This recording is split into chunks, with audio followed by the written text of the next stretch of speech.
الحمد لله رب العالمين والصلاة والسلام على رسوله الكريم. الحمد لله الذي أرسل رسوله بالهدى ودين الحق ليظهره على الدين كله ولو كره المشركون.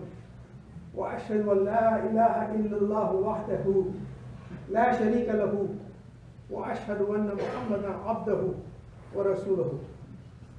أما بعد، يا أيها الذين اتقوا الله إن الله مع المتقين.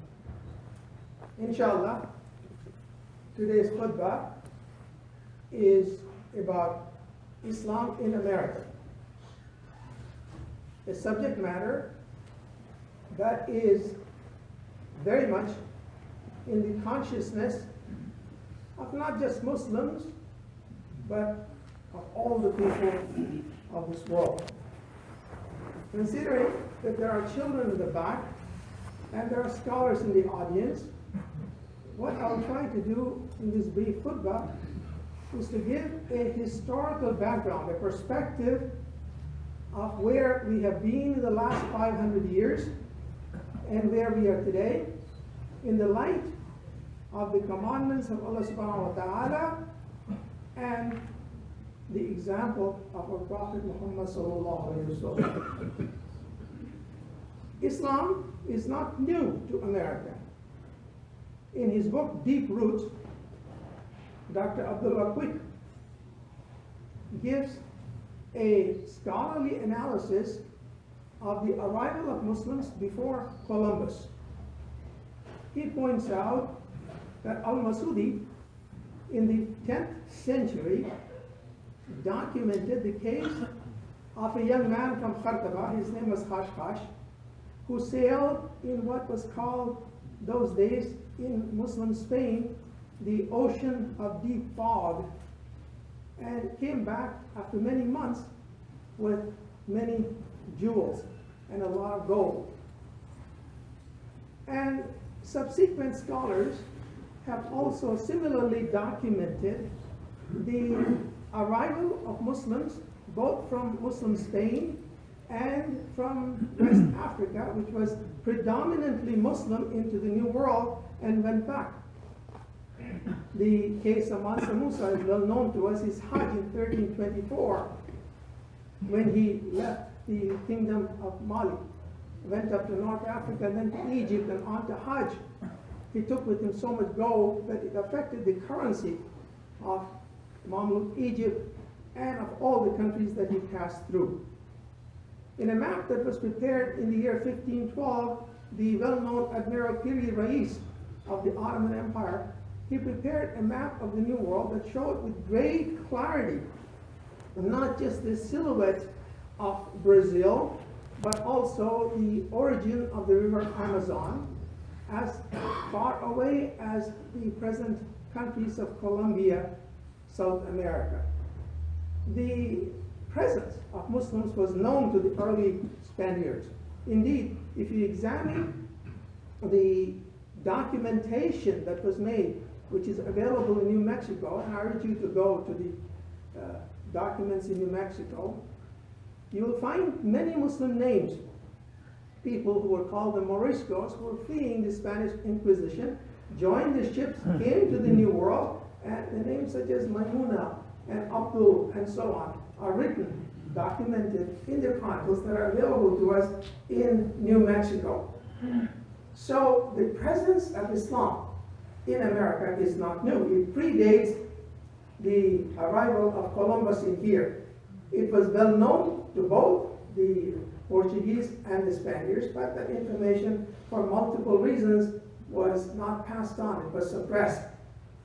Then, in the post-Columbus era, there have been at least 4 waves of Muslims who have arrived on the shores of the New World.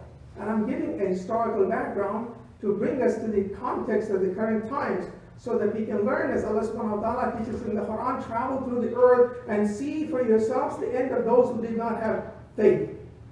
This is what this khutbah is leading to. The first wave came from West Africa, as we know. from the year 1607 and 1859, a large number of Africans were brought to the New World. And this khutbah is about only Islam in America. It is not about other aspects of it. Estimates vary. Some historians say there were 12 million who were brought from Africa. Some say there were 100 million. It does not matter. What is significant is that a large number of the people who arrived on the shores of the New World were Muslim. It was primarily from the area of Senegambia and the bend of the Niger River, which is today in northern Nigeria. A large proportion of the people who inhabited the area, thanks to the kingdom of Ghana and Mali and the subsequent empires and the invasions from the north, from Morocco and so on, were Muslim. Estimates again vary. Perhaps 25%, perhaps 20%, perhaps 30% of those hapless people who arrived in the New World were Muslim. But the conditions were harsh, and they disappeared. The second wave that came here was in the middle of the 19th century, when the camel was introduced into southwestern United States. The United States Army was interested in the introduction of the camels around the year 1850. So they hired camel drivers, some in Upper Egypt, northern Egypt, and some as far away as British India, in southern Punjab and in Balochistan. They were brought to the areas of New Mexico and what is today the southwestern portion of California, but conditions were harsh. They too disappeared. The third wave that came here was at the end of the First World War, following the turbulence in the Balkans, in the War of 1911, and the First World War. A large number of people came from Greater Syria and from what is today Anatolia, that is Turkey, and they settled not far away from here in Hoboken, New Jersey. If you follow the history of these people who settled in Hoboken, New Jersey, and I used to live in this area for a long time in the 60s, you'll find that for them the pull of the secular culture of the United States was too great. Some migrated as far away as Des Moines, Iowa, and in the Midwest. They too disappeared. The wave that we see today is the fourth wave, following the Naturalization Immigration Act of 1965. A large number of us arrived in the 60s and the 70s. The challenges faced by this community were new, fired up with the injunctions in the Quran. كنتم خير أمة أخرجت للناس تأمرون بالمعروف وتنهون عن المنكر. Fired up by that prospect, that vision. This generation set upon itself the establishment of a community enjoining what is noble, forbidding what is evil, and believing in Allah subhanahu wa ta'ala. Whereas America opened its arms to the immigrants, as it still does. There was no infrastructure at the time. And this generation set upon building the infrastructure. So that now, as you traverse from New York to California, you find mosques dotting the landscape all the way from Long Island to San Francisco. But conditions have changed. Conditions have changed so much that people of intellect are asking themselves, what does it mean to be a Muslim and being a minority? What is the core of Islam? What is it that differentiates, if there is any differentiation, between a Muslim and one who has no belief? Now, therein, we need to fall back upon the Quran. If there is one area where the Muslims have fallen behind, that is in studying and understanding the Quran. If there is one message that I pass on to the young people in here, as well as to the scholars in here, that is to study the Quran, to know its inner and its outer meanings, and to apply it to the situation at hand. And indeed to any situation, because the answer to all the questions that we see are in the Quran. There is nothing in the Quran. There is no problem that humankind faces at any time, any place that is not in the Quran. Take, for instance, the case of Ibn al-Arabi. You know what the greatness of Ibn al-Arabi was, a 13th century great scholar? His greatness was that he looked at the 99 names of Allah subhanahu wa ta'ala and he wrote a treatise at each one of the names. And all knowledge is nothing but an exposition of the names of Allah subhanahu wa ta'ala. He applied it then. No one can go back in history. In 20 minutes that I have, I cannot go back onto global history. But suffices it to point out that the solution to whatever we are seeking are in the Quran. And I urge the people to study the Quran. Make it your friend. Those of you who know Arabic, Allah subhanahu wa ta'ala has blessed you with the knowledge of the Quran. You slow down. Understand its inner meaning. And those of you who do not know Arabic, there is enough material available for you to study it. Pause. Turn it to your advantage so that you pause on each word. You have not lived. Even if you are 100 years old, you have not lived until you study the Quran in the early hours of the morning. And those tears roll down your cheek and they fall down on the ground. And those tears are taken up to the presence of Allah subhanahu wa ta'ala. And Allah subhanahu wa ta'ala, He knows what goes on, but He asks the angels who have brought the tears. And He says, where are these tears from? And the angels said, these are the tears of your servant who read your word, and tears fell down, and the earth absorbed it not. So we brought them to your presence, Ya Allah. And Allah subhanahu wa ta'ala says, I forgive this servant. It is a method of teaching, a didactic method. So, this generation needs to make friends with the Quran. And what does the Quran teach us? The Quran gives us an answer to the fundamental questions facing humankind. Every human being asks himself the question, why am I here? What is the purpose of creation? The Quran answers is thus. مَا خَلَقْتُ الْجِنَّ وَالْإِنسَ إِلَّا لِيَعْبُدُونَ. I created not beings of fire and beings of clay except to serve me. And the word abd in Arabic, as you all know, there are so many scholars in here, has two meanings. One is to serve in the word abd means slave, but slave is not a politically accepted term. And therefore, we say the word serve. And to worship. I created not the jinns and the humans except to serve me. That's the purpose of creation. And then the Hadith al-Qudsi. I was an unknown treasure. And I will that I be known. And therefore I created. Therefore knowledge, service, and worship are the core of creation. All human beings, irrespective of one is a Muslim, believer, or non-believer, does not matter. That's the purpose of creation. This creation is not purposeless. And to back it up, Allah subhanahu wa ta'ala created all that is between the heavens and the earth. And now we know that if we stretch out our hand, there are so many universes between the tip of your finger and your elbow that you cannot even count them. The multiple universes. Alhamdulillah Rabbil Alameen. Alameen, not just in the sense of Alameen and the different countries, but Alameen in the sense of different universes. How many universes? 2 billion galaxies? We don't know. In each galaxy, 2 billion stars? We don't know. So how many are we talking about? We don't know. Allah subhanahu wa ta'ala created so that He be known. And then within this creation, Allah subhanahu wa ta'ala brought forth the community. كُنْتُمْ خَيْرَ أُمَّةٍ أُخْرِجَتْ لِلنَّاسِ تَأْمُرُونَ بِالْمَعْرُوفِ وَتَنْهَوْنَ عَنِ الْمُنكَرِ. Allah subhanahu wa ta'ala in His love, mercy, infinite mercy, has from humankind extracted a spiritual community. See, the problem with studying the Quran is the following. I will submit to you, when you study the Quran, study it on its own terms. Use the vocabulary of the Quran. The word ummah cannot be translated. The word, of course we know, the word Allah cannot be translated. So many words in the Quran cannot be translated. Ummah approximately is a spiritual community. There is an ummah of Noah, Nuh alayhi salam. There was an ummah, the Quran refers to Prophet Ibrahim alayhi salam as an ummah of one. There's an ummah of Musa alayhi salam. There's an ummah of Isa alayhi salam. And we are the ummah of Muhammad sallallahu alayhi wasallam. Allah subhanahu wa ta'ala brought forth this community for what? كُنْتُمْ خَيْرَ أُمَّةٍ أُخْرِجَتْ لِلنَّاسِ تَأْمُرُونَ بِالْمَعْرُوفِ. Ma'ruf.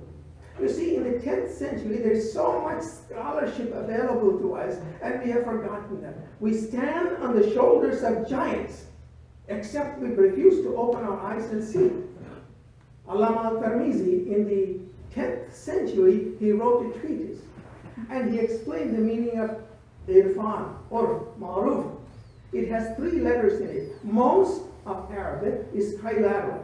You go to the roots of it. Ayn, Re, Tin. Ayn as in ilm. Acquire ilm. The Prophet ﷺ said that the acquisition of knowledge is mandatory for every man and woman. And he said, even if you have to go to China, go to China. China was not an Islamic country. Does not matter where knowledge is. Knowledge is a gift from Allah subhanahu wa ta'ala. It's a light that He gives to whom He pleases. It is not reserved for one community, one nationality, one age. No. The Prophet said, go to China if you have to acquire knowledge. Ayn stands for ilm.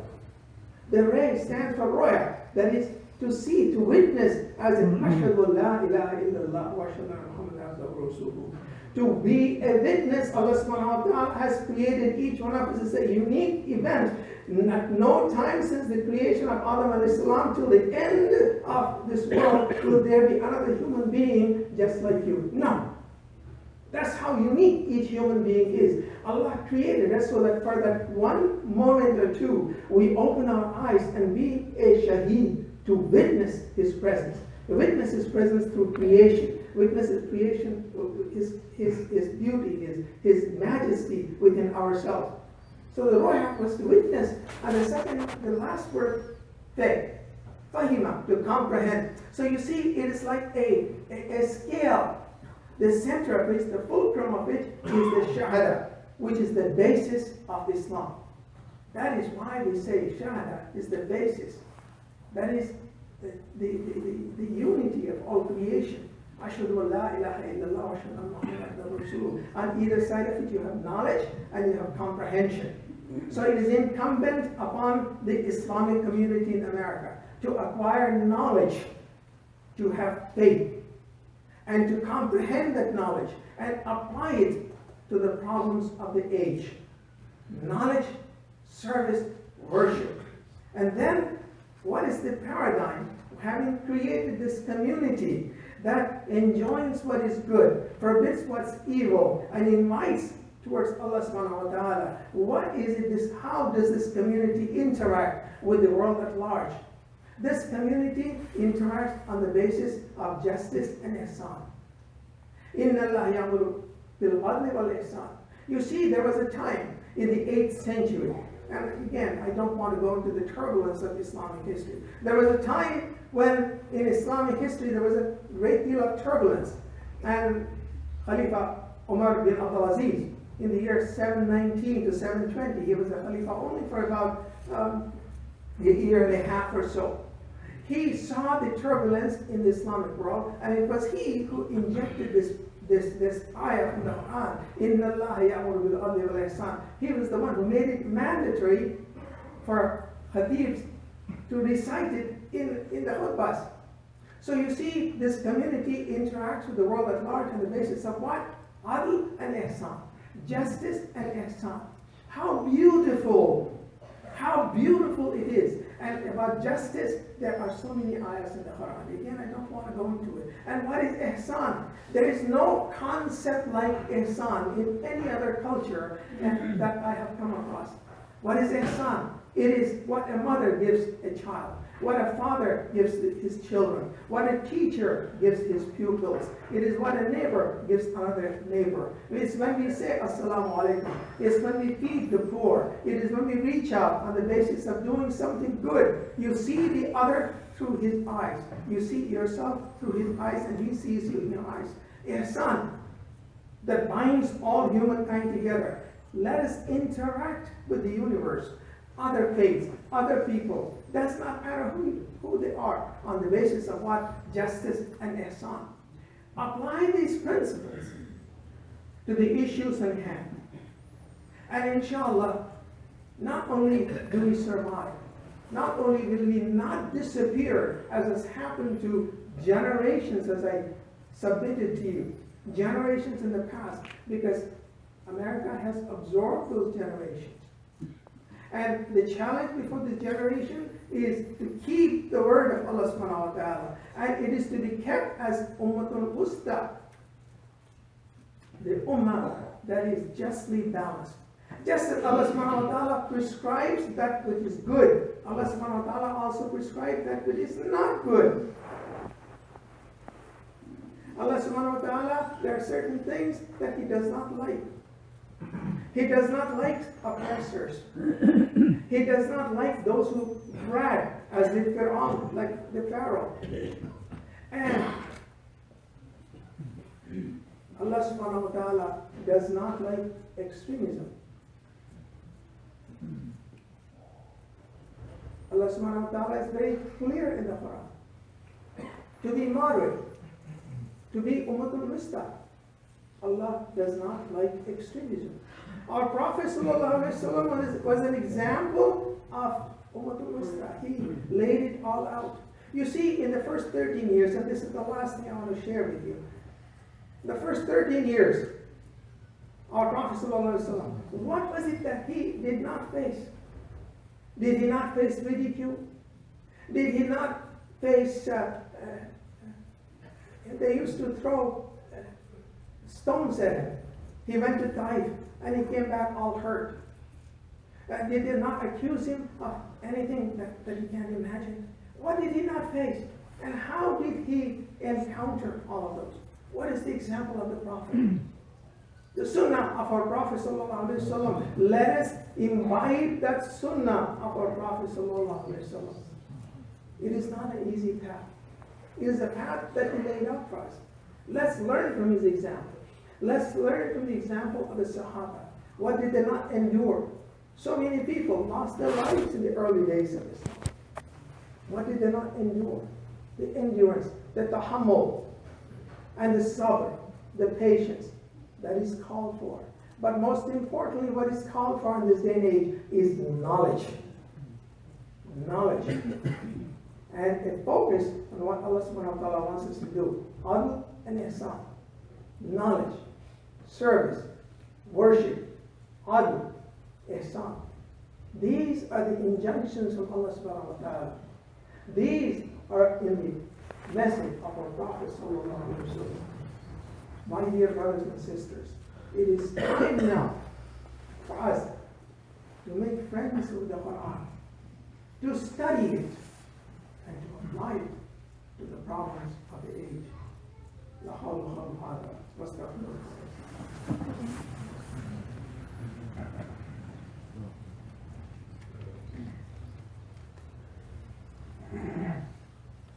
الحمد لله رب العالمين والصلاة والسلام على رسوله الكريم إن الله وملائكته يصلون على النبي يا أيها الذين آمنوا صلوا عليه وسلموا تسليما اللهم صل على سيدنا محمد وعلى آل محمد بسم الله الرحمن الرحيم اللهم انصرنا نصرا وارفعنا فتحا سيدا اللهم اجعلنا من لدنك وليا اللهم اجعلنا من لدنك سلطانا نصيرا واقم الساعة والسلامة والعافية والعافية والنصر علينا وعلى الرجاع والزوار والغزاة والمرجعين والمقيمين والمسافرين في برك وبحرك وجبك من أمة محمد أجمعين صلى الله عليه وسلم أجمعين والسلام على المرسلين والحمد لله رب العالمين إن الله يأمر بالعدل والإحسان وإيتاء ذي القربى وينهى عن الفحشاء والمنكر والبغي يعظكم لعلكم تذكرون ولذكر الله أكبر والله يعلم ما تصنعون.